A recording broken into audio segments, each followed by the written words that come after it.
Hello mga ka-Magic, welcome na naman sa ating YouTube channel. At today's vlog natin mga ka-Magic, gagawa tayo ng Halloween decoration. At kung makikita nyo, ayun yung mga gagamitin natin. Ang lobong gagamitin natin, siyempre orange, black at white mga ka-Magic. Kaya samahan nyo ako, mag-start na tayo magawa ng Halloween decoration. At lalagyan natin logo yan para magka-Halloween decoration dito. Let's go mga ka-Magic.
Magic, eto yung tela kanina, nilagay na natin ng spider web. Black, orange, white yung organic na gagawin natin. Ayan yung setup natin mga Magic. Tapos si Jensen yung naglolobo. Ayan, orange. Tapos eto na yung nagiging background natin. Tapos lalagyan natin ng mga design dyan sa taas mamaya mga Magic. Ayun mga Magic, ayan na yung mga sura ng ginawa natin. Ayan yung logo na. Tapos ayan, dadagdagan pa natin yan sa taas. Ayan, yung mga 5 inch na ilalagay pa natin. Let's go mga Magic. Eto na yung inalabasan ng decor natin. Ayan, naglagay tayo ng web doon, mga sapot-sapot. Tapos ayan yung happy Halloween doon sa taas. Ayan, ayan ang inalabasan. At pakita ko sa inyo. Kasi yun yung organic yung nilagay natin sa side. Tapos na center.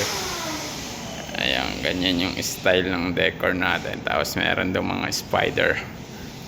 Lalagyan pa namin yan doon mamaya.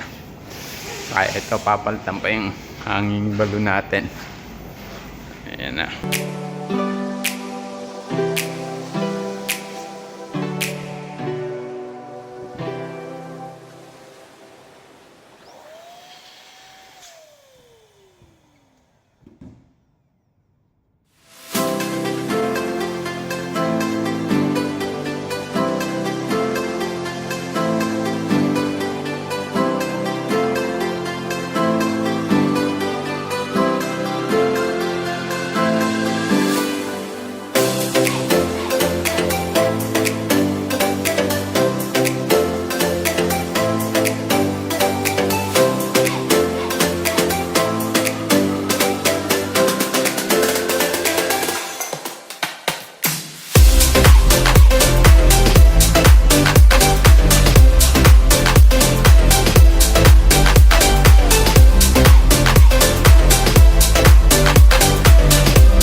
Ayan mga magic, eto na yung kinalabasan ng decor natin. Ayan, simple lang. Merong orange, black, white. Tapos may happy Halloween dun sa taas. Tapos naglagay tayong web. Ayan. Tapos eto binalutan din ng web. Tapos meron tayong mga pop balloons sa taas. Ayan yung tsura niya guys, pakita. Ayan guys, ayan ang organic din sa side. Tapos merong may organic din doon. Yan yung pinaka Halloween decor natin. Napaka simple lang guys.